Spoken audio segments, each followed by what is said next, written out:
Kia ora tātou, e kia nei te kōrero tuia, uia mai rā koutou tātou I roto I tēnei pō, tēnā koutou, kia ora katoa tātou.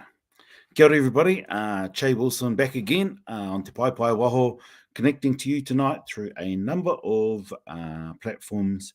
Nā reire me I kaua ana I roto I tēnei pō, tēnā koutou, kia ora katoa tātou. So, number 9 on MARAE 101, and tonight I want to talk about succession and what's to tapu. But before I do that, tangi tonu ana ki ngā mate, kei te tūmoaki o te kīngitanga, e koro ānaru, e mi ana ki a koe, tatu atu ki a koe taku tamaiti, ka tai tonu nei kāriro atu, o tira koutou katoa, e moe, e oki tonu mai ki a tātou te unga ora, kei aku mokopuna, maru aonoi, hine he heurangi, tairo atu ki a koe tairea, tēnā koutou, kia ora koutou. So, I thought tonight I'd talk about, hey cuz, I thought I'd talk about succession and also what's to tapu. And the reason why I wanted to talk about succession is because I saw a great example, an amazing example of succession at the tangi of the Tumuaki, and want to acknowledge Ngāti Hāua. It was beautiful to see their pai full of both old and young, and to see them doing their thing and to fulfill the Tumuaki's dream. I was privileged to have a number of discussions with him as he talked about his dreams of how he ensures that the culture of Ngāti Hāua is strong or was rebuilt. And then I saw that. I saw it, tamatane, tamawahine. It was beautiful to see.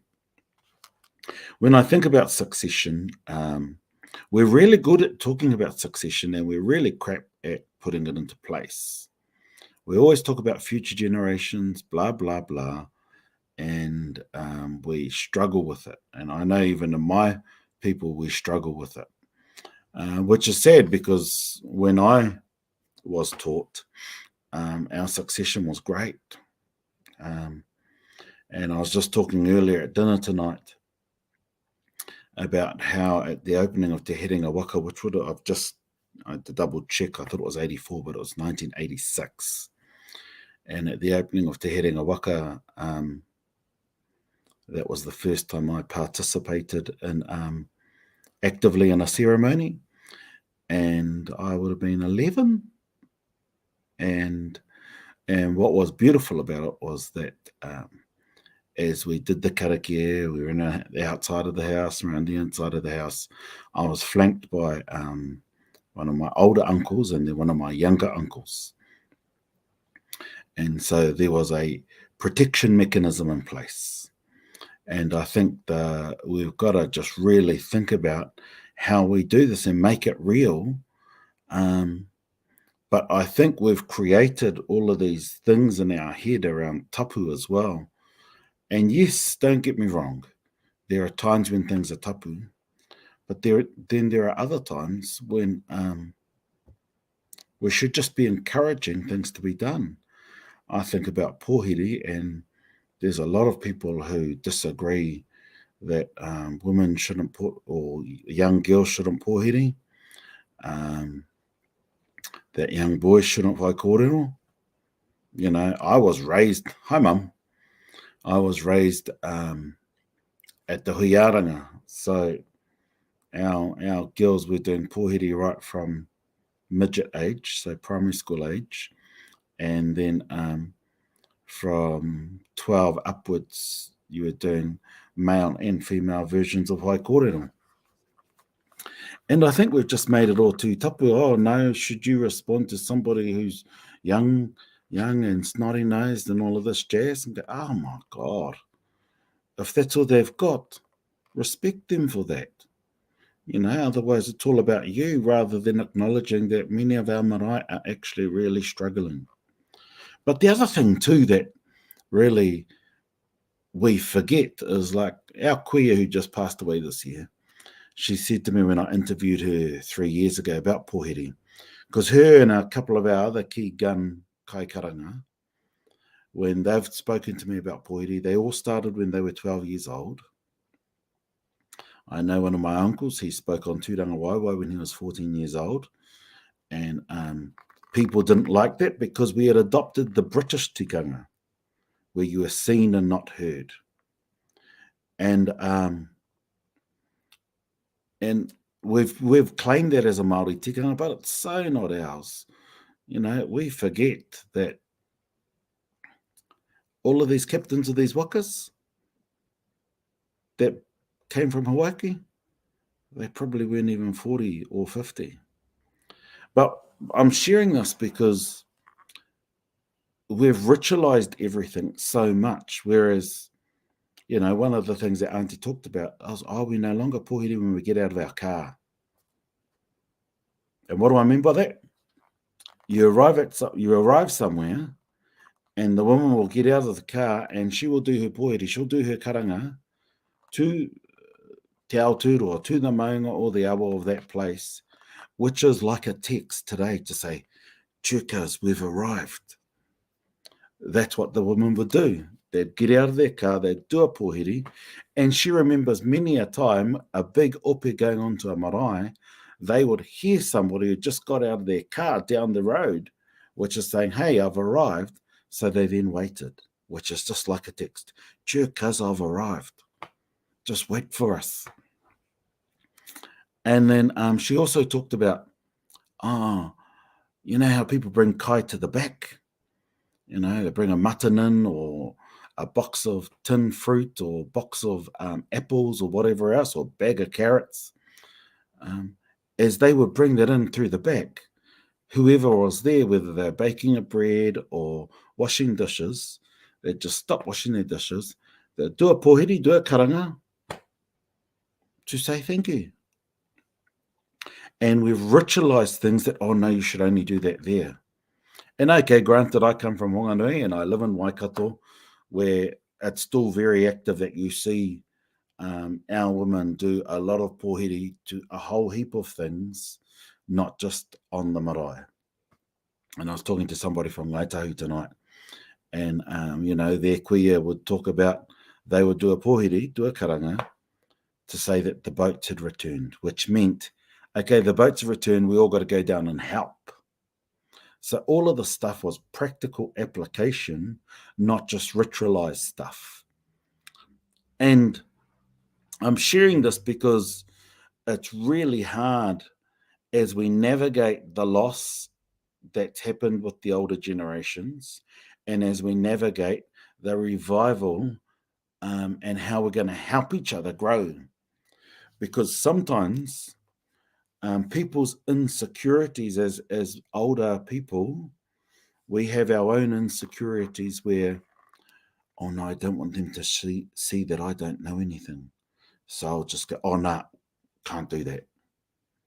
And we've got to actually work through these challenges when we do have these insecurities about not knowing what to do. And be okay that some things are going to be different. We've got to work through that. We've just got to find ways to do it and make sense of it. In addition to that, I never got that. So if I never got it, they can't get it either. They can get stuffed. That's another insecurity, and it's actually jealousy. And we are stopping succession because it's foreign to us, or we're scared because we don't know anything about it. So I think that all of these challenges are really good challenges. And I say they're good challenges because they're going to help us navigate going forward. And the more that we talk about it, the more we might find ways to work through this. Because, as I said, and my cousin's online at the moment typing up things, and, you know, sure remember when Te Herenga Waka and our practices in the kohanga before Te Herenga Waka was opened. 1986, and us playing while we're supposed to be doing the karakias, learning the karakias. But we can make things work, is my key message. And more importantly, we have to make things work, because if we don't, all we do is we set people up to have to learn when people are dead. And that sucks. You know, I know examples where people have had to work things out after somebody's died, whereas way better for us to learn why people are alive that can guide. But also don't wait. Don't wait for the hui to be called. Turn up to the hui so that you're learning in real time rather than theory through a wānanga or just a mock pōhiri. So when I think about succession, it's really important that we just start doing things. It's also important to know what's out there. You know, I talked about the hui aranga, manu kōrero, which was amazing last week for us in the Tainui region. And those are great training grounds. And in my day, manu kōrero was compulsory. Everyone that did te reo Māori had to either do an English or a Māori speech. And I think I just wish we could still do that, because it just helps foster public speaking in my own family and through our own, prophetic movement, our māramatanga. After karakia, we're supposed to, we don't do it much anymore, but we're supposed to be getting our kids up to stand up to whakamoemiti. And the whakamoemiti is really simple. You know, ka mihi atu ki te atua, and then they say, kia piki te ora, kia nana, kia papa, kia mama, kia papa, kia tātou katoa. That's it. What that does is it fosters, one, the ability to talk to something intangible, and two, to gain confidence in speaking in public forum. So yeah, I just really encourage us to think about, what are we doing, and are we making things too tapu? Oh no, they shouldn't talk, they're too young. Oh nah, I'm the tuakana, you're the taina, sit down. You know, I question this tuakana taina stuff, and sometimes I think it's a load of rubbish. And granted, in Whanganui, we do have a Maui dynamic, where often the youngest is allowed to speak. But I think we just make things so hard for ourselves around this tuakana taina stuff that it's debilitating and it's not helping the culture, and therefore marae aren't relevant. Oh yeah, I'm not going there, it's boring, there's too many rules. All of these things aren't being relevant, and so we're just creating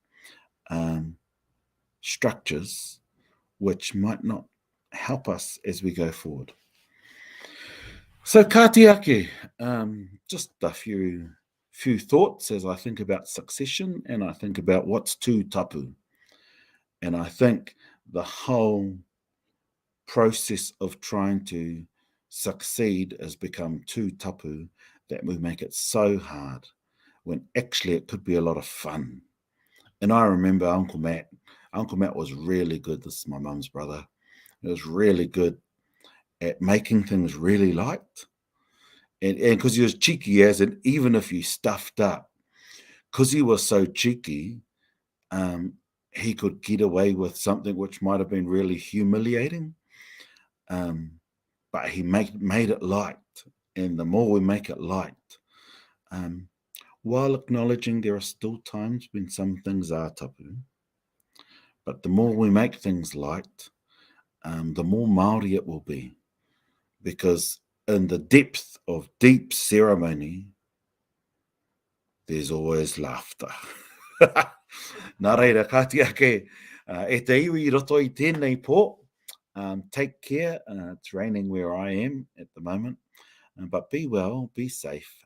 E me I kaua atu ana, e tangi atu ana, I roto I tēnei pō. Tēnā koutou, au mea ui e. Tai ki e. Kia ora tātou. Pō marire.